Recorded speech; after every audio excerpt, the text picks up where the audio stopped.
Okay, we'll give it a couple of seconds just to get all the algorithms and stuff right. Right, so welcome to the live that we do in ambitious adopters and the LGBT adopters and foster carers groups. I'm really pleased to introduce Natalya Musa, who is going to talk to us about her work with the Organic Afro. And welcome. Thanks for having me, Yoni. It's really nice to be able to have these conversations, and it's amazing to make connections with amazing people like you and the groups that you work with. So yeah, hi everyone. Hi. And please, if you're watching, if you're watching live, do post us some questions if you've got them. Burning questions about hair or products. And also, if you're watching on the replay, if you do post a question, then I will ask Natalya maybe to pop in later and answer them if you don't mind. That would be amazing. um, so tell me, what's your interest in hair, and what's your journey to come to do what you're doing now? Yeah, great question. Well, I am Natalya Musa, the founder of the Organic Afro Community, and I help people with afro and curly hair embrace, nurture, and grow thriving hair. And if you asked me, you know, 15 years ago, if I would be helping people to grow their hair or just care for their hair in general, I would have been like, you're mad. Because I was in the middle of my whole journey as well. So I'm South African Mauritian, and being born into the apartheid, it was very much a necessity to assimilate into white culture as much as you could to be able to get opportunities. Okay. So in my community, it was sort of essential that you chemically straighten your hair. But what Mm, had happened is there was kind of this, and still is in many cases, this disconnect between styling our hair to make it look other than what it is, and nurturing our hair to allow it to thrive in its natural state.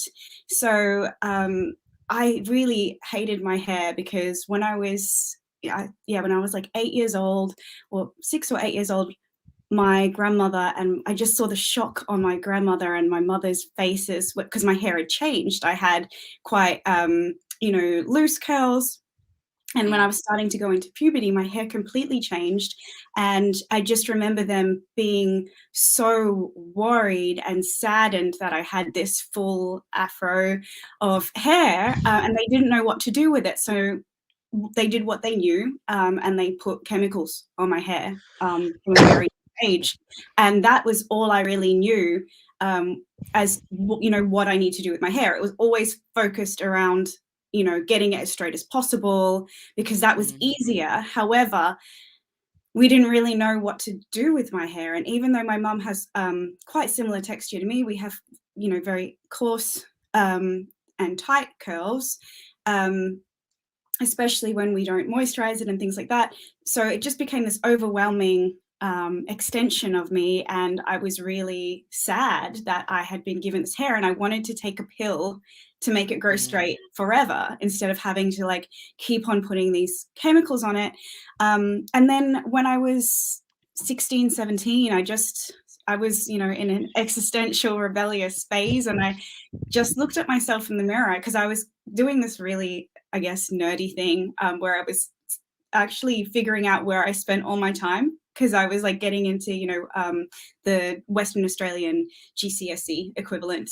And I was like, okay, cool, I'm going to crush this GCSE thing.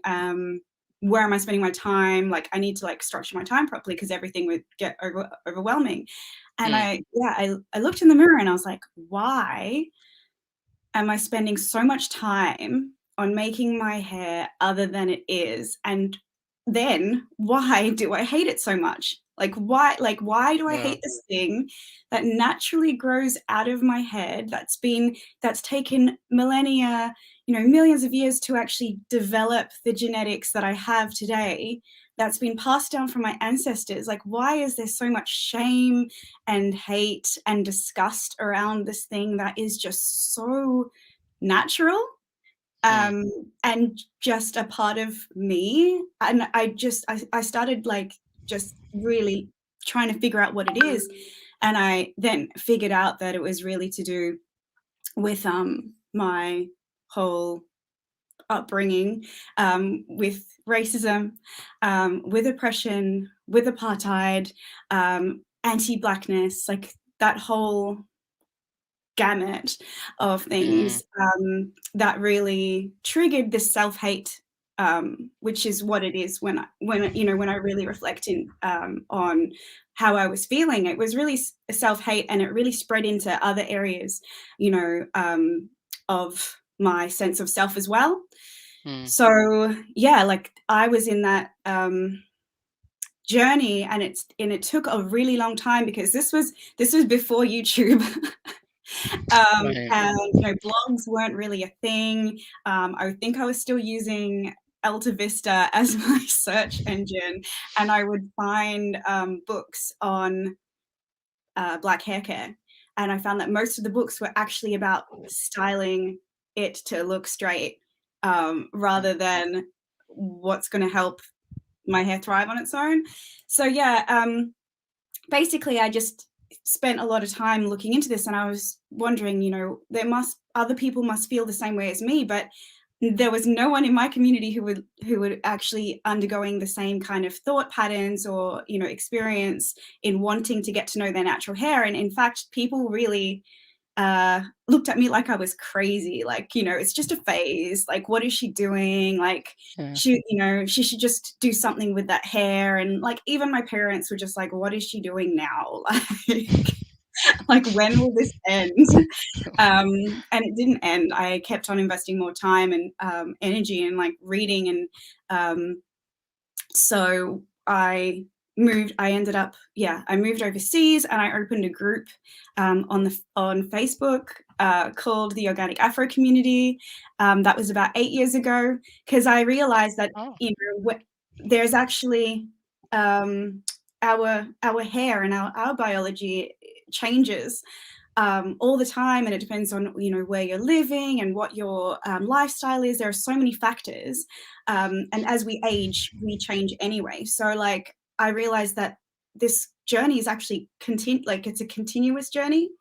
So I made a Facebook group, and I would just drop like questions in there about things that I was questioning, and people just started joining and sharing their experiences, and we were all kind of just like holding space for each other and expressing the journey, because it hadn't really, the online movement and the YouTube movement of natural hair hadn't yet completely like kicked off yet. So we were still very very much like clearing the way for ourselves, and there weren't really that many guideposts. So yeah, that was the start of the Organic Afro Community. I then worked because I'm actually I'm a trained secondary school teacher and a musician. So I was just doing this sort of out of my passion for a long time, and then I actually did work with a product company in the black hair industry for some time, and I had this kind of epiphany that like that my story and the story of the people in the group, there's actually more people out there that are disconnected from the understanding of their natural hair. And I just had this vision. I was like, I really want to help as many people as I can reconnect with themselves through their hair care. And so I was working for that company, and then I left that company, and I was still driven to, after like all of these conversations that I'd had, with helplines and dealing with products and all this stuff. I just really still felt that there was still a need to have clear, concise accessible information.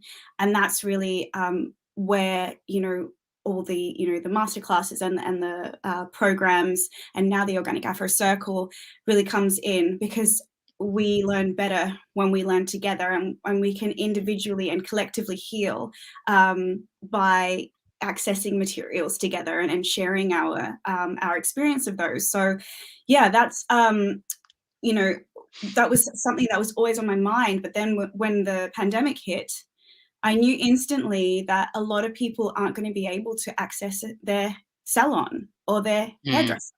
So I Mm. started offering free consultations, and just said, like, helping people learn how to wash their hair, learn how to moisturize their hair, basic Mm. styling skills. And it really grew from there. Mm. So yeah, that's the pandemic actually led a lot of people to connect with their natural hair, because they had no other choice. And some people were like, okay, I don't want to use chemicals anymore, or Mm. I don't want to use weave, or I don't want to use extensions as much anymore, because they didn't have access to using them, and they had to learn. So Mm. that drove kind of like another wave of interest in self-care. And Mm. that's where we are today. I actually Wow. studied I studied hair science, and I'm a certified hair practitioner with the International Association of Trichologists, because I just wanted to make sure that I had like the best understanding that I could. And yeah, that's Okay, cool. Wow, what a journey. Um, I mean, I think we've talked offline that quite a few of the adopters in the group are white adopters caring for black children, um, and I think hair care and skincare is really an area that people get quite anxious about. And I know, from my own experience growing up with white parents, that they found my hair quite challenging, and daunting, probably, really. Um, and I just wondered what sort of um, advice you could give somebody who's starting off caring for a child with the kind of hair that they're unfamiliar with. mm-hmm. Yeah, absolutely. And it's really great that people are really interested in finding out more. That's the best thing. Like, just being open to learning is definitely a first step. And then second to that is like find safe spaces where you can talk about the specific issues that you're having, so then they can be addressed. But also get a huge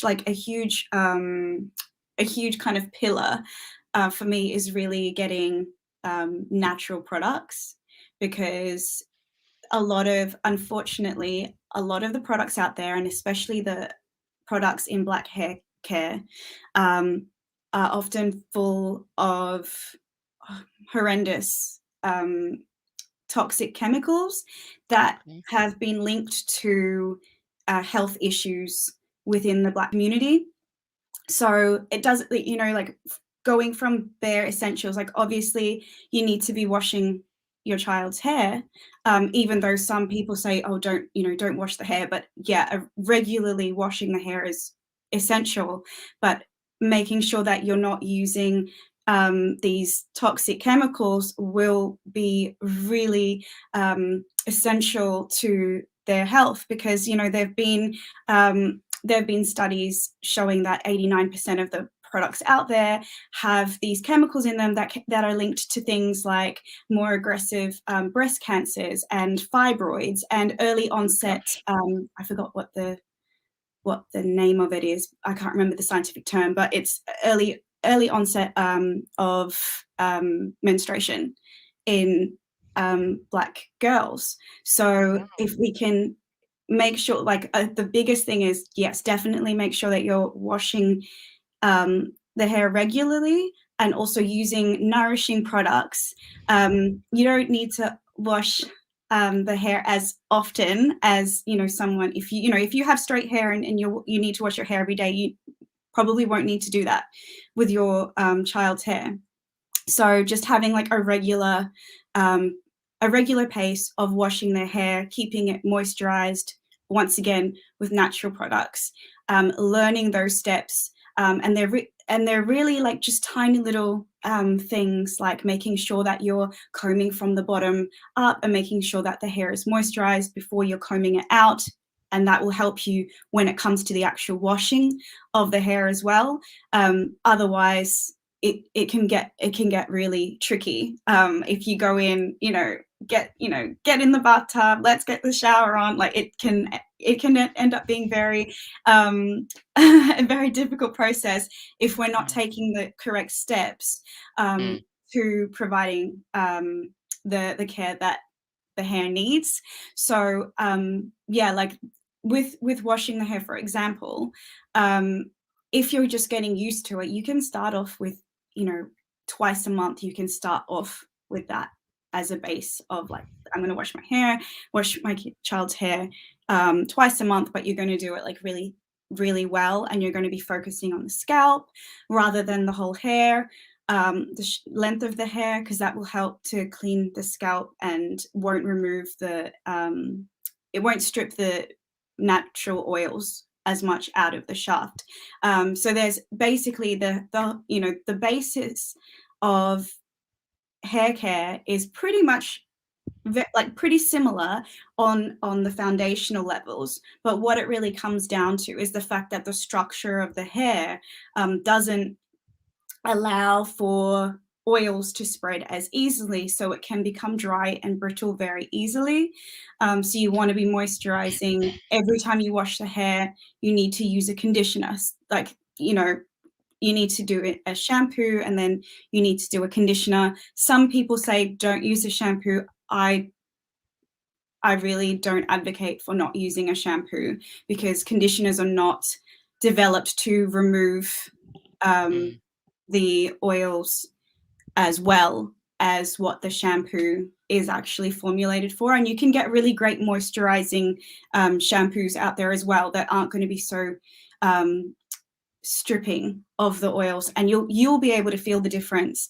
And you can feel that with the right, for example, moisturizing shampoo, the hair is not going to be overly soft, because our hair is not designed to be overly soft a lot of the time. If you've got maybe kind of a finer strand, it might be softer. But if you know that your child has got coarse hair, don't be aiming for what is kind of what you're used to in your routine if you have straight hair, because it is different, and it is about making sure that the structure of the hair is well taken care of, and not kind of compared to Eurocentric standards, because a lot of us know about hair care from the Eurocentric model of hair care, and we see, we've grown up, I don't know, maybe I'm showing my age, but I grew up seeing like Pantene Pro V ads where, someone's in the shower and they've got, or like herbal essence or whatever, and they've got like this pile of hair on their head with like all of the shampoo and all of these like bubbles coming out of the shampoo. And I would just look at that going, how is that possible? Because if I did it, then my hair would be like a hot mess. So it's about not comparing to straight hair, and feeling for when the hair is, just making sure that the hair is clean and moisturized. That's like the most essential part of it. I think something that's also really important as well is to not become reliant on extension styling, or styles that are obviously tight, because that ends up damaging the follicles and can cause damage to the scalp as well. So, especially the thing with hair is that what you do as a child and in your younger years actually sets up for your later years, because you're only going to really get the response to damage after a long period of time. And yes, children's hair is very resilient. They're growing. Their cells are changing all the time. So you probably, even if it looks fine now, it could, things could show up later, and we want to make sure that we're not putting their health in jeopardy, right? So those kind of tight styles are definitely a no-no. If there's any discomfort with the styling process, then that's a no as well. Just try to be like super gentle with whatever you're doing, but also making sure that things aren't, too tight, because although it might look good, we've been torturing ourselves for a very long time when it comes to this. And I know people who'd be like, yeah, I've just been to the hairdresser, I'm going to take a couple of Panadol, and I'm going to, to help me go to sleep. And it's just like, we shouldn't really be setting our kids up for that. So if you are going to go to a hairdresser, try to get them to do styles without extensions, and stay away from tight styles. Just keep checking in with your child, asking them if their head feels all right, and like just work together in terms of getting what, also when they're able to talk about how they want to express their hair, see, have a look at styles with them, think about like what's healthy for their hair. Like another essential part of Afro hair care is really about protective styles, and there's a huge misconception about protective styles being your box braids, or your K-nose or cornrows with extensions and things like that. That is not the protective style I'm talking about. The protective style that I'm talking about is stuff that helps the hair be in one form and protects the ends. It obviously, once again, isn't too tight, and is kind of in a rotation. So, making sure. So, what would a protective style look like? Sorry. So, really, this is a. I don't know if you can. So this is really a basic protective hairstyle. I've got literally, these are 2 flat twists, and I've got the ends secured in little buns at the bottom, because I'm trying to protect the ends of my hair. It's cold weather, so and always the ends of our hair are always more prone to damage. You can use flat twists, you can use individual single plaits, you can use loose twists, you can use cornrows, cane rows, you can use Dutch plaits. They're all protective styles, and you can have protective styles in kind of different levels of protective styles. So this is pretty protective right now, but I wouldn't repeat this style for the whole month, because I want to make sure that the tension isn't on the same parts of my hair constantly. I'm changing around the tension so the follicles get a break and the strands get a break as well. So that's simple things like plaits and things like that can go a really long way, and they can also stay looking very neat for a long time, especially if you're using things like some people swear by silk and satin bonnets. I'm more of a pillowcase girl, because some people can keep a bonnet on all night, and for some reason I just never been able to, even with scarves at night. And also sometimes bonnets can cut off circulation. You don't really want a tight bonnet. If you're wearing one, or if your child's wearing one, you don't want a tight bonnet, but you can get these great pillowcases that are silk or satin that helps with the moisture. So cotton's super moisture absorbent, which is great for your sheets, but maybe not so much for your skin or your hair, because it's going to try to suck as much of that moisture and all those great juicy products that you put on out Right. and then into the material. So yeah, having a satin or silk pillowcase is great, as well as like wearing a satin or silk scarf underneath beanies and hats and things like that. That's really great as well, because it's stopping the friction. And yeah, like just being mindful of your environment. And obviously if it's really dewy or humid outside, then you're going to have more flyaways and more frizz. You know, if you're just using natural products, that's okay. And it's okay for your kids to have flyaways and frizzy hair because they're kids as well. And it's also okay for us to have flyaways and frizzy hair, because it's just actually our hair reacting to the environment, and not everything needs to be tamed, right? So Yeah. yeah, like letting them experience their hair for what it is and not feel ashamed that their hair has a halo. Or just be kind of open to enjoying all states of their hair, rather than focusing on, you know, oh, my curls are defined today, so it looks really beautiful. Like just really working on that that kind of internal dialogue that I'm beautiful no matter what my hair looks like, no matter what my skin looks like. Bless you. No matter what I'm wearing, those kinds of things are really helpful.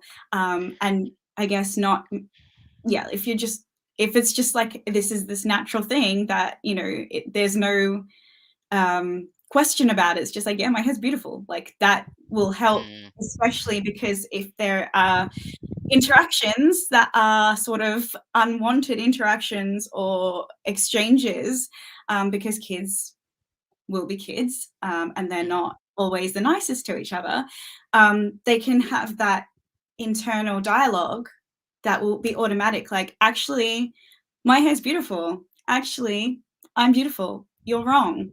Like being able to have the power to say that about themselves is something that I think, yeah, we should be preparing all of our kids to be able to step up with, because, you know, we will be keeping them as safe as we can, but there is a whole wide world out there that might, you know, have its own agenda. And as long as they have the confidence in themselves and the self-love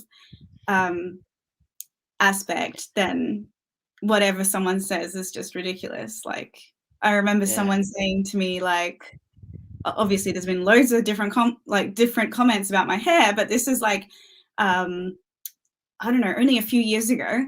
And some guy said to me, oh, your hair looks like a mop. And I was just like, okay. And he actually didn't see me from the front. He saw me from the back, and he thought I was a man, right? Because he wasn't used to seeing a woman with afro hair. And so he, like, then I passed him. I just ignored, and I passed him, and he was like, "Oh, and you're a girl too." And I was just like, "Yeah." Yeah. And I'm rocking it, so Right. get used to it. We've got a question, Natalia. Yeah. I'm sorry, I can't see your name, but it's a Facebook user. But Mhm. can I ask what you would advise for my daughter who has curly European hair but with a slight afro frizz? At the moment, I use a water-based product that looks lovely when it's first put on, but dries quickly throughout the day. Yeah, great question. And yes, this is the thing, like curly hair does have, you know, curly and afro hair have very similar properties, and, you know, there's loads of similarities there. So really great question. What I would advise in this situation is to actually, once you've used your water-based product, seal it in with a little bit of oil. It doesn't need to be a huge amount. It could literally be olive oil from your kitchen. It could be coconut oil. Doesn't need to be some special blend. Oh, my favorite is jojoba oil. But anyway, get your hands on some oil, rub it into your hands, and then gently like work it through your daughter's hair. I think it's your daughter's Yeah. hair. And you can really, if you work kind of from the ends upwards, you'll find that the product is going to be sealed into the hair, and it won't be sort of evaporating throughout the day. And you might not even need to put in that product every day. It could be every other day, because you're literally sealing it in.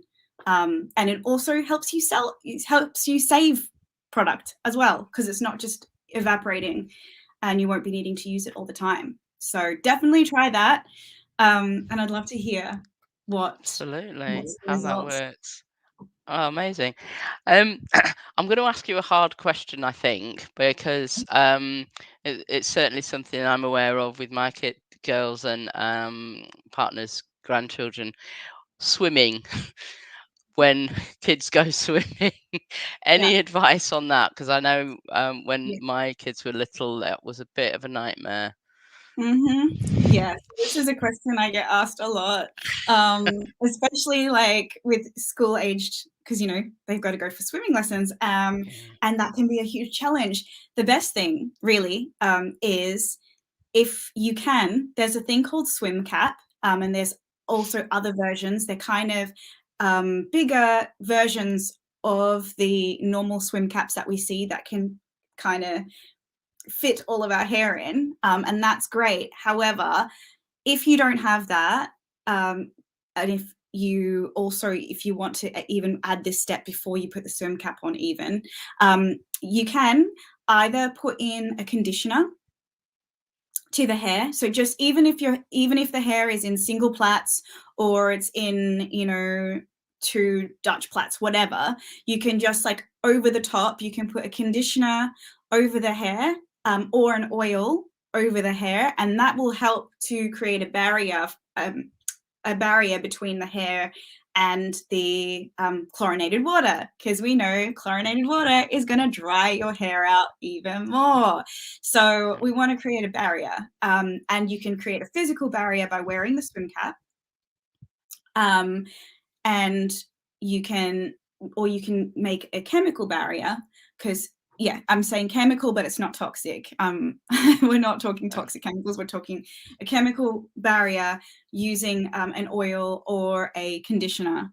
And I actually used the oil and conditioner method while I was away on holiday, and I was like swimming every day in the pool and in the beach, and it was windy, and it was my hair was under a lot of elemental pressure, but I didn't experience any breakage, and I was sort of expecting to come out of that holiday with damaged hair, but I used the method, and that really, really helped. I mean, it might actually be easier.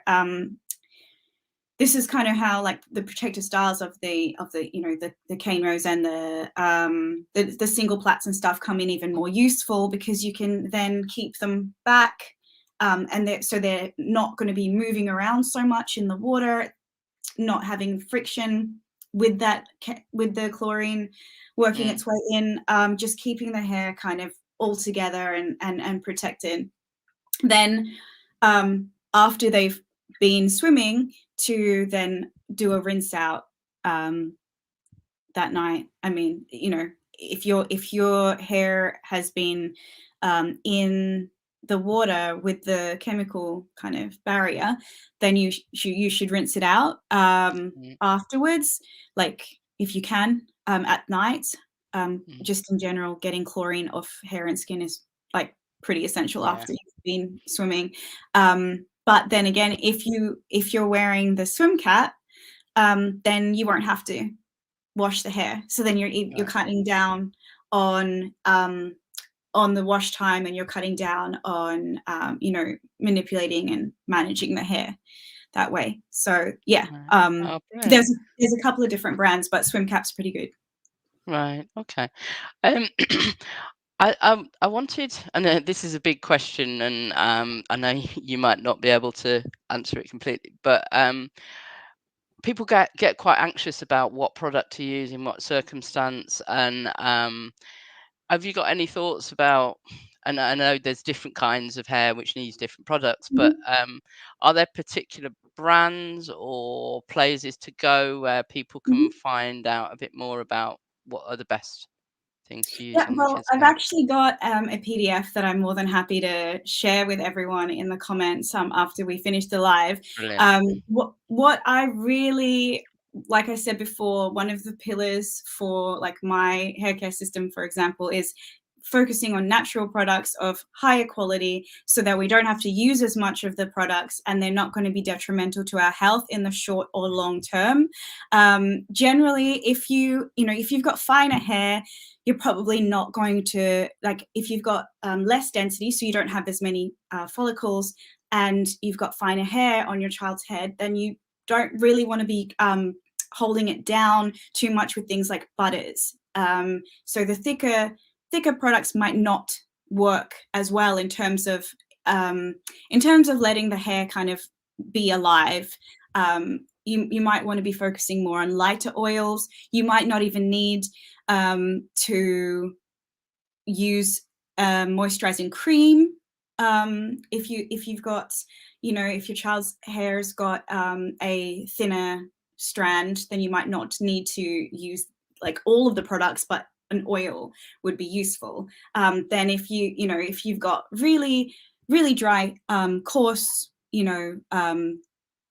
kinky hair or coily hair that's just really thick and coarse, your hair is going to be able to handle the it's going to be able to handle those butters and things better Mm, than someone who has less hair and has a straighter, looser curl, because it would just end up kind of weighing down. And then if the natural oils are traveling down the hair easier, it's just going to end up being too oily. right. So it's really about start off with the minimal, like complete minimal. So if you haven't been using any of this stuff for your child, then start off with just getting the shampoo and conditioner and an oil, and then go from there and kind of see how the hair is reacting, because there are loads of people who don't even know what their true texture is because they're so used to it being so dry and coarse because it hasn't been moisturized properly, for example. Mm, So yeah, definitely try to get the most natural ingredients that you can. I always try to say, try to get black owned where you can. Support the community if you can. And yeah, it's definitely quality over quantity, and you don't have to go out and buy everything in one go. You can really build up to find out where the gaps are in the products that you have. Some of my like favorite products are from Bouclem. I think I'm saying it properly. Boucleme. They are right. UK brands, and they've got a really great range. One of my favorite shampoos, for example, is Faith in Nature. It's a really great clarifying shampoo. The jojoba shampoo is a really great clarifying shampoo. They're an all natural brand as well. Sukin Natural also does great stuff. Really, really great hydrating deep conditioner and conditioners. So yeah, there are different brands, and they will always be different for everyone. Right. And it's just about really getting used to what ingredients work for you, but also ingredients can be processed differently in different brands, so you'll get a different result with them. Right. Okay. We've got another question from Princess Sarah Jojo. Great name. Hi, Natalia. How do you help with breakage and thinking around the hairline when you usually have a cane row hairstyle? Okay. Yep. So breakage and thinning around the hairline is a huge issue for a lot of us, and I get asked this question all the time. So really good question. Really, if the hair is being used in a, sorry, it just went, am I here? I can still see you, yeah. Okay, cool. Yeah. Yeah, so if you're experiencing that, or if your child's experiencing that, then it's actually time to kind of change up the routine. So if cane row is your usual style and it's always going front to back, maybe trying a different style that's not going to be putting too much pressure on the front. But what you can do is also use stimulating oil, essential oils, with a carrier oil, something like peppermint, to massage the hairline. That really helps to stimulate the follicles, and kind of soothe them if they've been having a lot of tension on them. But this is why having a rotation of styles rather than focusing on your go-to is essential, because when we have go-to styles, then we end up putting a lot of tension repeatedly in the same areas, and that's when we end up thinning. But yeah, if you want to try the oils, do that, but definitely look into maybe running different styles, or running the cane rows in a different pattern that will relieve the edges, and it will help a lot. I've seen amazing results by people just being a little bit more attentive and changing things up a bit. And yeah, you can grow it back. Question from me really. The partner's grandson likes having his hair out, Mm-hmm. but I think towards the end of the day, it's a bit what's the word? Anarchic by the end of the day. Is there anything in particular that sort of helps, and obviously it gets a bit tangled, Mm-hmm. that helps having an afro but having it in a bit more control? Yeah, for sure. So what you could use is a really great comb that is made out of vulcanized rubber. I know, crazy new science out there, but it's a comb that I swear by, and it really makes it easier to comb out any knots and things like that. You would use it with an oil, comb it out, and also kind of if you're going to be out a lot, if it's going to be really windy, you might not want to wear your fro out, even though we like the glory of the fro. It's amazing. But also thinking about things like wind. Wind can cause a lot of tangles. And Okay. then it just ends up being even harder to detangle at the end of the day, and then it gets frustrating, and we don't want any of that frustration really. Who has time for that? But yeah, using keeping it moisturized as well. If it's moisturized and out, then it's gonna have less tangles in it. Perhaps doing like a cycle where his hair is out in an afro a couple of days, then he does a comb out with some oils and like puts it into twists or plaits or something, and then having a cycle is really useful with things like that. Because if I wore my hair out all the time, I would experience lots of breakage because it will tangle. And that's the thing. If we live and die by the wash and go life, then we're going to end up weakening and experiencing breakage. Right. That all has been really, really helpful, fascinating. I'm wondering if people have really enjoyed hearing you, which I know that they have. Where can they connect with you further? Absolutely. First of all, thanks so much for having me, and thanks so much for the great questions. Like, this is stuff that just needs to be really common knowledge. So I'm honored to be able to share that with you, and I'm really looking forward to hearing back from Facebook user and Princess Sarah Jojo about how they're going with their hair. You can join my free Facebook group, which is the Organic Afro Community, here on Facebook. We have loads of conversations and lives and stuff in there to do with hair care. You can drop questions in there as well. I am also running a masterclass for February. It's Black History Month in the States, and it's also a internationally recognized month of love. So I'm running the Organic Afro and Curly Masterclass. That's going to be on the 20th of February. So I can drop you actually a special discount link to the tickets for that as well in the comments. Okay. And also I'll give you the link to the PDF as well that you can download. So yeah, there are loads of if you're on Facebook, add me. If you're on LinkedIn, add me. I'm Natalya Afromuza. I'm here for you, honestly. Like, there's also just to clarify, there's probably nothing I have not heard when it comes to people's